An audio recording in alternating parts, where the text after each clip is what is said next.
খুব ভাল লাগিছে। পোনপ্ৰথমতে আজি ২ বহাগৰ তাৰিখে মই সমূহ অসমবাসী ৰাইজক আপোনালোকৰ চেনেলৰ জৰিয়তে ৰঙালী বিহুৰ অসমীয়া নৱবৰ্ষৰ ওলগ আৰু শুভেচ্ছা জনাইছোঁ। আশা কৰিছোঁ আমাৰ সকলোৰে জীৱনত এই ৰঙালী উৎসৱে সুখ শান্তি সমৃদ্ধি আৰু সকাহ কঢ়িয়াই আনিব। খুব ভাল লাগিছে মেডিকোচিত উপস্থিত হৈ এই অনুষ্ঠানটোৰ লগত জড়িত হ'বলৈ পাই খুবেই গৌৰৱ অনুভৱ কৰিছোঁ।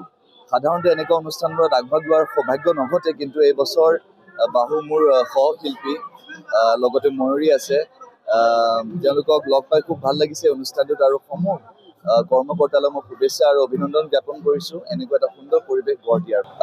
ইয়াত ক'ব লগা মই ভাবোঁ মোৰ মনৰ কথাৰ লগত প্ৰত্যেকজন অসমবাসী জুবিনদাৰ প্ৰেমীৰ প্ৰত্যেকজনৰে অনুভৱ একমত একেই হ'ব যে পোন প্ৰথমবাৰৰ বাবে অকল্পনীয়ভাৱে আমি জুবিনদাক হঠাতে হেৰুৱাবলগীয়া হ'ল।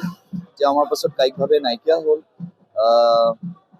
খুব কষ্টকৰ এই সময়, কিন্তু জুবিনদাৰ আদৰ্শকে মানি মনত বিশ্বাসত ৰাখি যে আমি কৰ্মক্ষেত্ৰত আগবাঢ়ি যাব লাগিব, কলা সংস্কৃতিক জীৱন উদযাপন কৰা যিটো হেঁপাহ, যিটো প্ৰচেষ্টা, সেইটোক অব্যাহত ৰাখি আমি আগবাঢ়ি যাব লাগিব। সেই অনুভৱ লৈ প্ৰত্যেকজন অসমীয়াই এই ৰঙালী উৎসৱ উদযাপন কৰাৰ প্ৰচেষ্টা চলাইছে।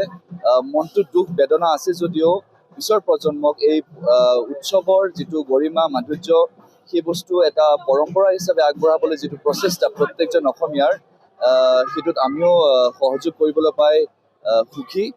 মনত দুখ বেদনা সদায় থাকিব আৰু মোৰ দৃঢ় বিশ্বাস অতি সোনকালে ফাষ্ট ট্ৰেক আদালতত যিদৰে জুবিনদাৰ ৰহস্যময় মৃত্যুৰ যিটো তদন্ত ন্যায় প্ৰতি আমি প্ৰত্যেকজন অসমীয়াই অপেক্ষা কৰি আছোঁ, সেয়া এটা ভাল ৰূপ ল'ব। আমি প্ৰত্যেকজনে গম পাম যে কি কাৰণত আমি জুবিনদাক হেৰুৱাবলগীয়া হ'ল, আৰু তেওঁৰ পৰিয়ালবৰ্গই যাতে এই শংকা, এই দুখৰ কষ্টসমূহৰ পৰা মুক্তি পায় তাৰে কামনা কৰিছোঁ। প্ৰত্যেকজন অসমবাসী ৰাইজলৈ মই মোৰ ধন্যবাদ কৃতজ্ঞতা জ্ঞাপন কৰিছোঁ ধৈৰ্য সহকাৰে এই পৰিস্থিতিৰ লগত যুঁজ দিয়াৰ বাবে আৰু ৰঙালী উৎসৱটো উদযাপন কৰাৰ বাবে। সকলো ভালে কুশলে থাকক, হাঁহি থাকক, ইতিবাচক চিন্তাৰে মানসিকতাৰে নিজৰ কৰ্মখিনিত আগবাঢ়ি যাওক।